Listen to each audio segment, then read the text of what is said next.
Amigos e amigas, vamos a mais um momento da nossa liturgia da palavra. Momento de fé, de introspecção, de meditação. Vamos deixar Deus nos falar.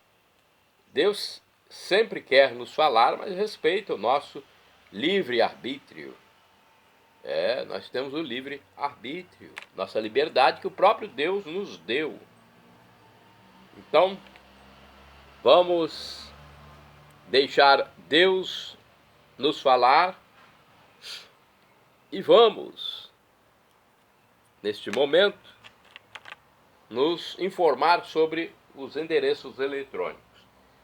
Meu canal no YouTube é @Paulo Roberto Maciel, Maciel 7919.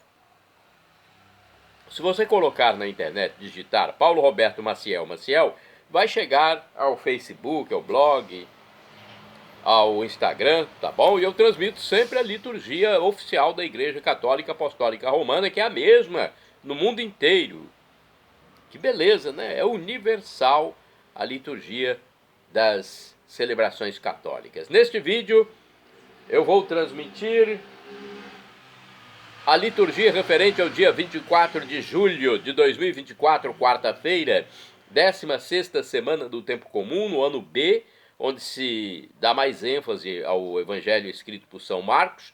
A cor dos paramentos litúrgicos é verde, com o rito de missa à escolha e o ofício do dia. Mas pode ser também uma missa em memória facultativa a São Charbel Macluf, presbítero, ou seja, padre, sacerdote. Aí, nesse caso, a cor litúrgica é branca. Ok? Então vai ser uma decisão do presidente da celebração, se ele faz a missa simples, comum, ou em memória facultativa a São Charbel Macluf. Vamos à antífona da entrada. Eu estou aqui com verde porque eu estou mais seguindo a missa comum. Antífona da entrada. Quem me protege e me ampara, meu Deus. É o Senhor quem sustenta a minha vida. Quero oferecer-vos o meu sacrifício de coração e muita alegria. É o Salmo 53, versículos 6º e 8º. Agora temos a oração da coleta. Rezemos. Coloque sua intenção. Senhor, sede propício a vossos fiéis e benigno, multiplicai neles os dons da vossa graça, para que, fervorosos na fé, esperança e caridade, perseverem sempre vigilantes na observância dos vossos mandamentos. Por nosso Senhor Jesus Cristo, vosso Filho, que é Deus e convosco vive e reina na unidade do Espírito Santo por todos os séculos dos séculos. Amém. Primeira leitura, leitura do livro do profeta Jeremias, capítulo 1, versículos 1º e do 4º ao 10º. Palavras de Jeremias, filho de Eusias, um dos sacerdotes de Anatote, da tribo de Benjamim. Foi-me dirigida a palavra do Senhor, dizendo: Antes de formar-te no ventre materno eu te conheci. Antes de saíres do seio de tua mãe, eu te consagrei e te fiz profeta das nações. Disse eu: Senhor Deus, eu não sei falar, sou muito novo. Disse-me o Senhor: Não digas que és muito novo. A todos a quem eu te enviar, irás, e tudo que eu te mandar dizer, dirás. Não tenhas medo deles, pois estou contigo para defender-te, diz o Senhor. O Senhor estendeu a mão, tocou-me a boca e disse-me: Eis que ponho minhas palavras em tua boca. Eu te constituí hoje sobre os povos e reinos com poder para extirpar e destruir, devastar e derrubar, construir e plantar. Palavra do Senhor. Graças a Deus. Vamos agora ao salmo de resposta. É o salmo responsorial. Salmo 71, na Bíblia hebraica.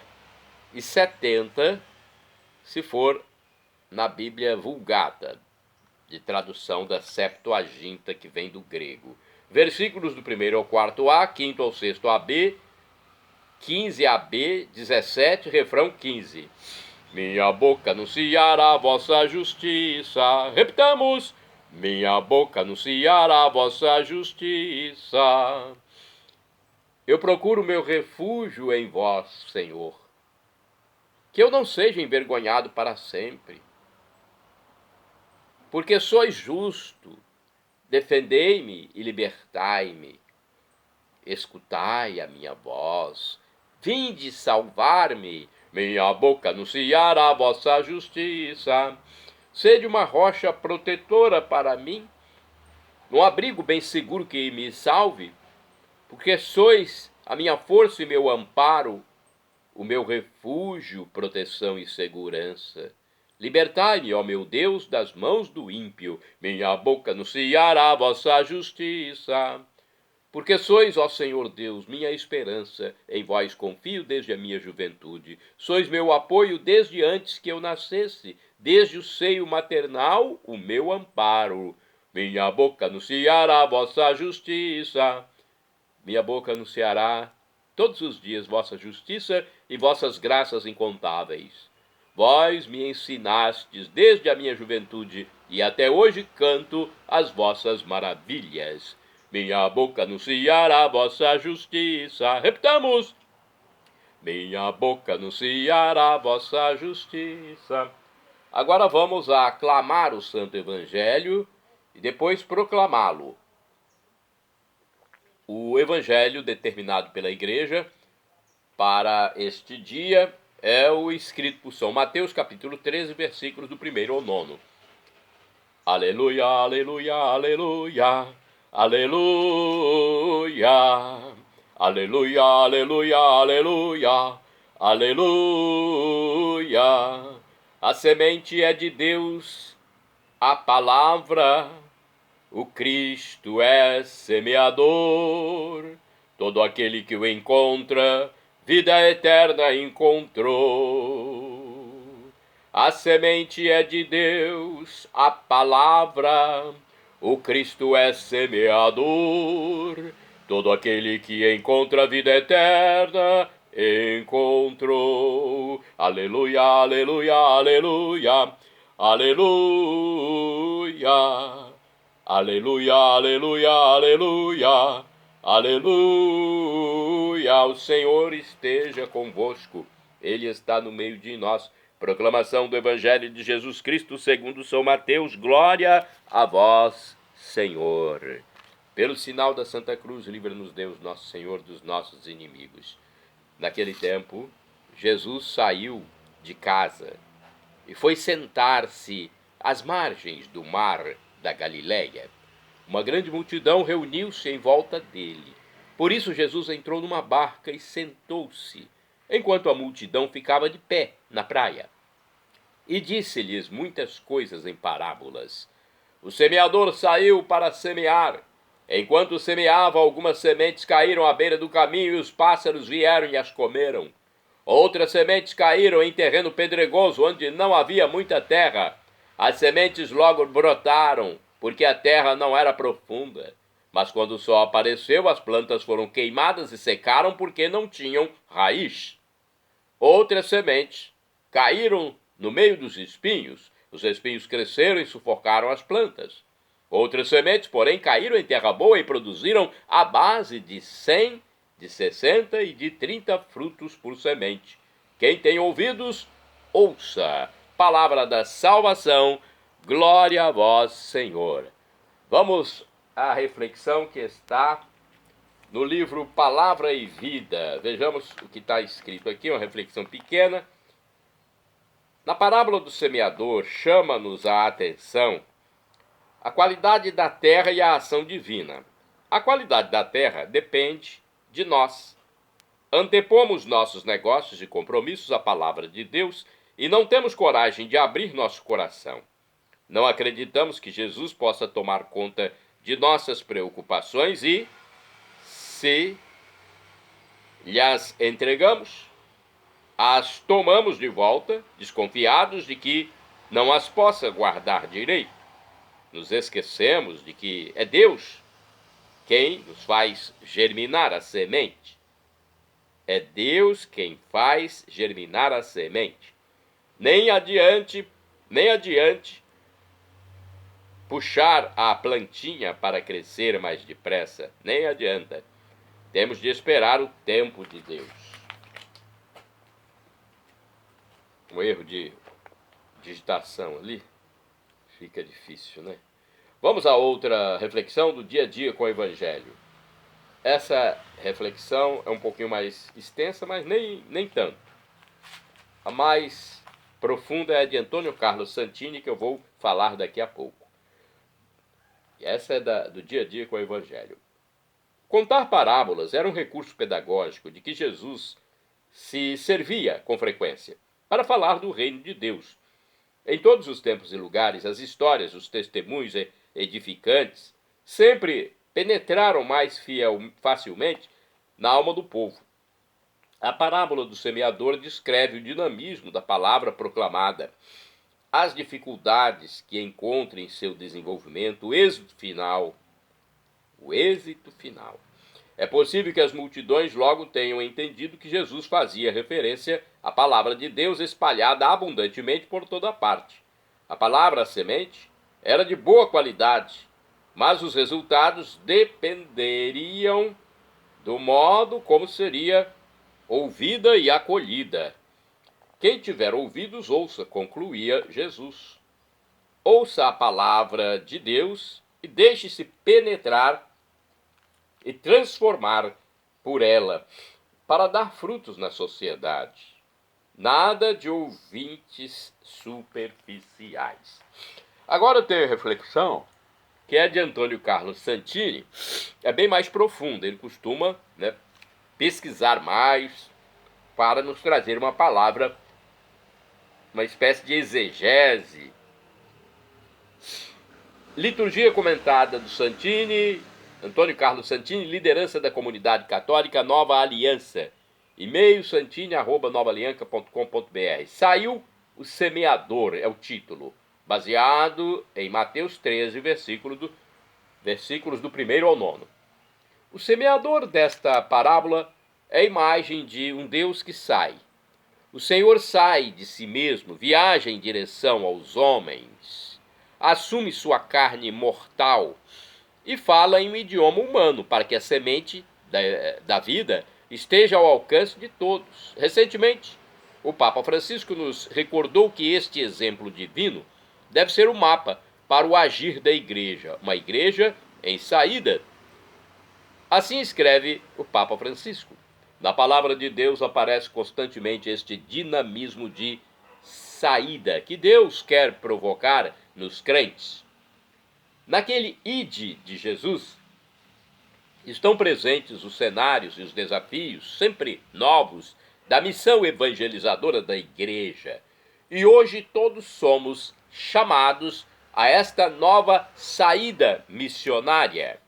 Cada cristão e cada comunidade há de discernir qual é o caminho que o Senhor lhe pede. Mas todos somos convidados a aceitar esta chamada, sair da própria comodidade e ter a coragem de alcançar todas as periferias que precisam da luz do Evangelho.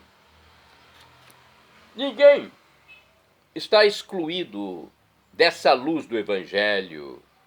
São João Crisóstomo, do século IV, pregava assim. Na parábola do semeador, Cristo nos mostra que sua mensagem se dirige a todos indistintamente. De fato, tal como o semeador do Evangelho, não faz nenhuma distinção entre os terrenos, mas semeia em todas as direções. Assim também o Senhor não distingue entre o rico e o pobre, o sábio e o bobo, o negligente e o aplicado, o corajoso e o frouxo, mas se dirige a todos e mesmo antevendo o futuro, dedica-se inteiramente por seu lado, de modo a poder dizer que deveria eu ter feito o que não fiz. Isaías 5, versículo 4. E para aqueles que ainda repreendem o semeador por desperdiçar sua semente em terrenos que não a merecem, São João Crisóstomo diz: no campo espiritual, a pedra pode tornar-se terra fértil. O caminho pode deixar de ser calcado pelos passantes e tornar-se um campo fecundo. Os espinhos podem ser arrancados, permitindo que o grão frutifique livremente. Voltando ao Papa Francisco, ele adverte: a palavra possui em si mesma uma tal potencialidade que não a podemos prever. O Evangelho fala da semente que, uma vez lançada à terra, cresce por si mesma, inclusive quando o agricultor dorme, conforme Marcos 4, versículos do 26 ao 29. A Igreja deve aceitar esta liberdade incontrolável da palavra, que é eficaz a seu modo e sob formas tão variadas que muitas vezes nos escapam, superando as nossas previsões e quebrando os nossos esquemas. Orai sem cessar, irmãos e irmãs. O que eu falar se cumprirá. Ezequiel, capítulo 12, versículo 28. Vamos agora aos santos do dia. 24 de julho de 2024. Na celebração católica, o presidente pode optar por homenagear São Charbel Macluf, presbítero, memória facultativa, ok? Ele foi presbítero e faleceu em 1898. Foi um sacerdote da ordem dos Maronitas. Levou uma vida de suma austeridade, jejum e oração. Conforme o site da comunidade católica Canção Nova, Charbel era sacerdote da ordem maronita libanesa, que, em busca de uma vida de solidão austera e uma perfeição superior, retirou-se do mosteiro de Anaia, no Líbano, para uma ermida, onde serviu a Deus dia e noite em suprema sobriedade de vida, com jejuns e orações, chegando em 24 de dezembro para descansar no Senhor. Sua fama está ligada aos numerosos milagres atribuídos a ele após sua morte. Youssef Anton Macluf nasceu na aldeia de Beca Cafra, Líbano, em 1828, provavelmente em 8 de maio, em uma família de camponeses. Ele morava com seus 4 irmãos em uma aldeia.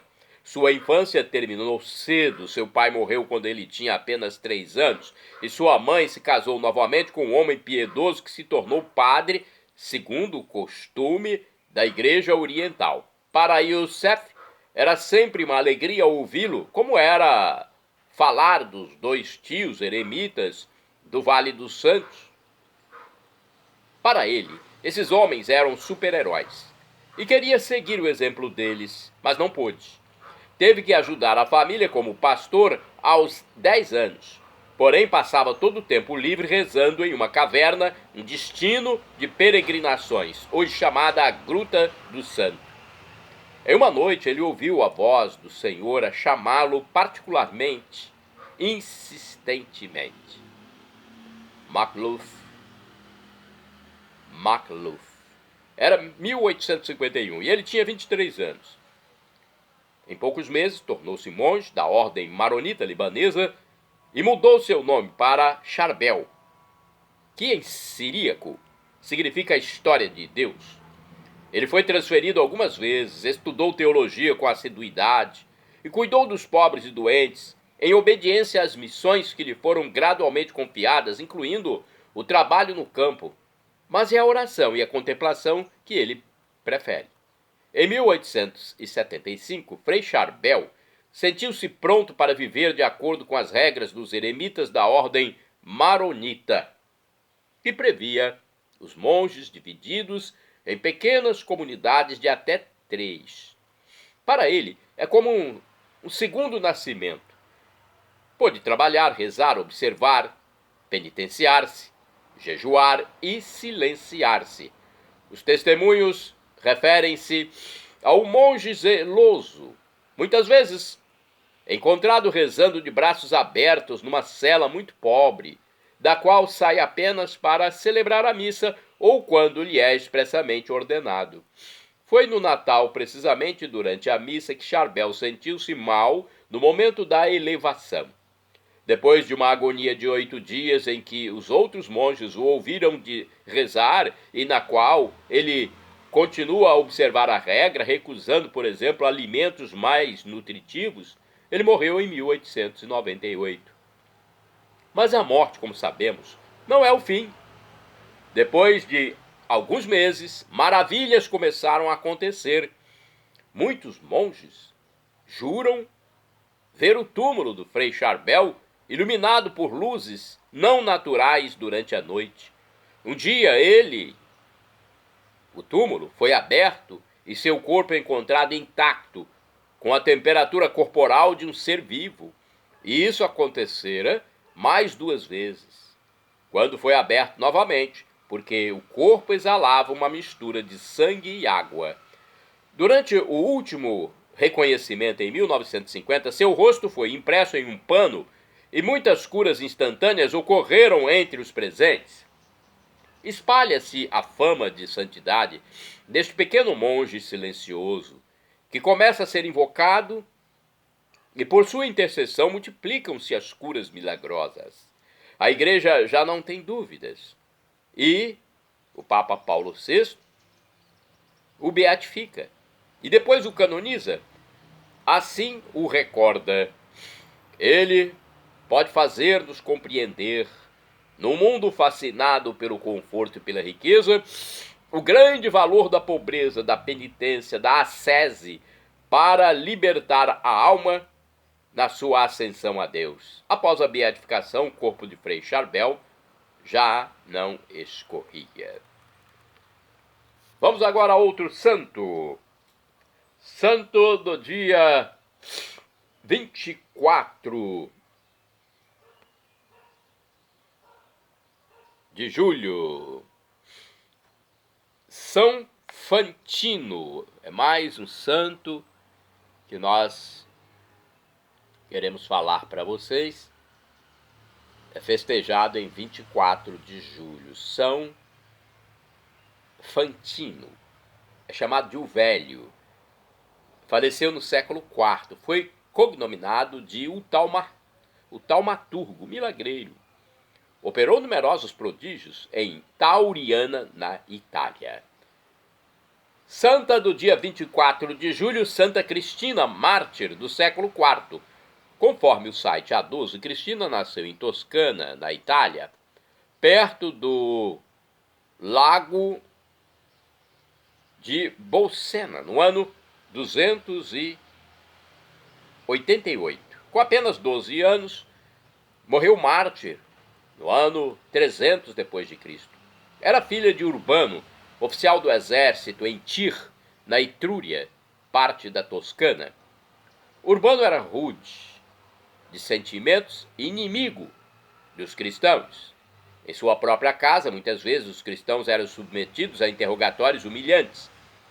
Diante de tais cenas, Cristina se perguntava qual o motivo da serenidade e alegria dos cristãos, que ela já começava a admirar e venerar. A resposta lhe veio por uma escrava cristã que a preparou para o batismo. Urbano desconfiava que a filha se interessasse pela comunidade cristã. Deu-lhe ordem de prestar culto a ídolos, queimando incenso. A menina negou-se a fazer isso. Interrogada pelo pai, Cristina respondeu: tolo é vosso medo, tola a vossa advertência. Diante de um Deus cego aos sofrimentos do povo, surdo ao clamor dos fracos, eu não peço favores e não acendo uma vela. Ao Deus vivo, ao Senhor do céu e da terra, que nos enviou seu Filho, Jesus, a este sim apresento sacrifícios de verdade e amor. A severidade do pai aumentou por causa disso. Mas Cristina respondia a isso participando da celebração da Eucaristia e de outras reuniões dos cristãos, visitando os encarcerados, dando esmola aos pobres. Sua coragem e caridade fizeram-na vender as imagens dos ídolos para adquirir bens em favor dos pobres. O pai ficou furioso, por isso Cristina foi chicoteada. Aos que lhe pediam que cedesse à vontade do pai, respondia: deixar a vida não me custa. Abandonar minha fé, isto nunca. Urbano prosseguiu na tortura. A filha amarrada foi lançada ao fogo.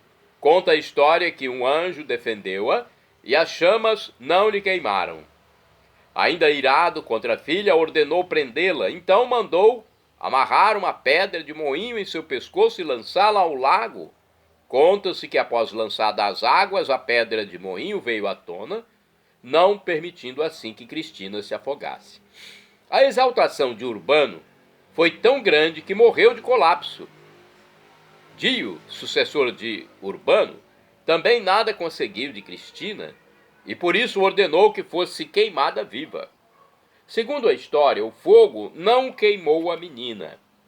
Posta entre cobras, nenhuma a feriu, e tendo sua língua cortada, mesmo assim cantou os louvores do Senhor Jesus Cristo. Então o juiz, enravecido com os triunfos da jovem, ordenou a sua morte a flechadas. Com isso foi-lhe tirada a vida terrena e ela entrou na glória eterna.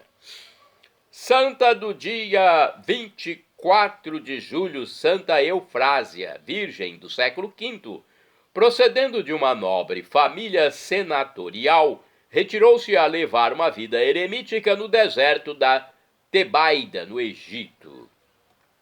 Santos do dia 24 de julho, Boris e Gleb foram mártires e faleceram em 1015.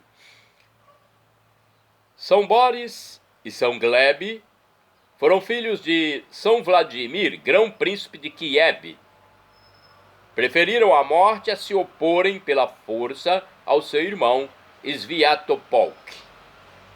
Santo do dia 24 de julho, São Balduíno, abade, faleceu em 1140, discípulo de São Bernardo, no mosteiro de Claraval, fundou em Rieti, na Itália, o convento de São Mateus.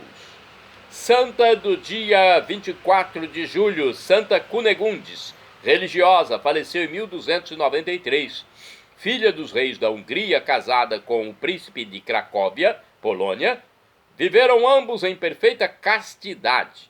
Após a morte do esposo, fez-se religiosa clarissa no mosteiro por ela fundado, por ela mantido em Stary Sax. Santo do dia 24 de julho, São José Fernandes. Foi um presbítero, ou seja, padre, sacerdote. São palavras sinônimas. E foi mártir também. Faleceu em 1838. Missionário dominicano, decapitado no tempo do imperador Minh-Mang, em Nanjing, no Vietnã. Santa do dia 24 de julho, Beata Luísa, religiosa, 1503, é o ano de sua morte. Beata Luísa era filha do Beato Amadeu, duque de Saboia. Casou-se com Hugo, príncipe de Chalon. Enviuvou-se, ainda jovem. Abandonou as honras e riquezas mundanas e fez-se clarissa da Reforma de Santa Coleta. Santa do dia 24 de julho, Beata Maria Mercedes Prat, foi virgem e mártir, faleceu em 1936. Foi fuzilada durante a Guerra Civil Espanhola.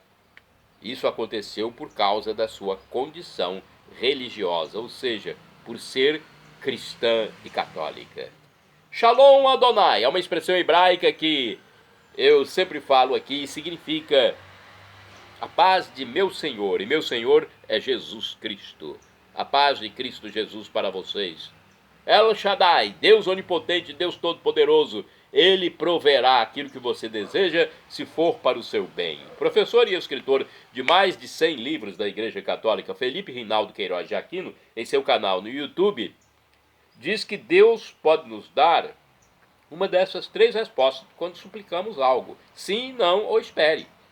Mesmo que seja um não, é o melhor para nós. Deus sabe o que é bom para nós. Ele é onisciente. E é um Pai amoroso, misericordioso. Até na terra, nosso Pai às vezes nos dá um não, sabendo que aquilo é o melhor para o filho. E agora eu clamo do aramaico, Maranatá, como dizemos nós católicos, ou Maranata, como dizem nossos irmãos separados, os evangélicos ou protestantes. Não importa a pronúncia, o significado é o mesmo. Vinde, Senhor Jesus. Um dia ele voltará e será o juízo final. Esteja preparado, creia que Jesus é Deus. O Deus humanado, com esse amor infinito, que morreu na cruz por nós, venceu a morte ressuscitando e ascendeu ao céu, onde está à direita do Divino Pai Eterno como nosso sumo sacerdote eterno, nosso mediador, nosso irmão primogênito. Então creia na divindade de Jesus, seja batizado e arrependa-se dos seus pecados. Perdão, Senhor, pelos meus pecados passados, presentes, futuros, físicos e espirituais, pecados do pensamento, palavras, atos, omissões, e me dê a vida eterna. Meu Jesus, eu quero a vida eterna convosco. Paulo Roberto Maciel 7919